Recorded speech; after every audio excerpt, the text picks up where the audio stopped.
All right, I'm running this at 4 times speed just to sort of have a go at it and that sort of stuff.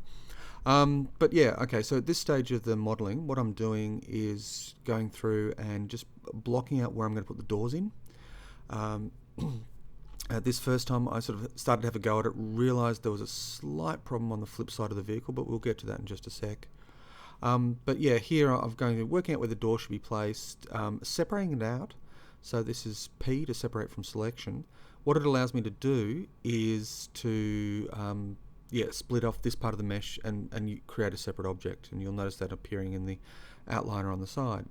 But what I also realised at this stage, and I'm just winding it back now, is that the stuff on the right hand side of the vehicle is actually positioned different to the left hand side of the vehicle, which makes things a little more complicated. So what I'm doing now is adding the topology for the other side so they both overlap, and when I get round to it I'll split it in half and that sort of stuff.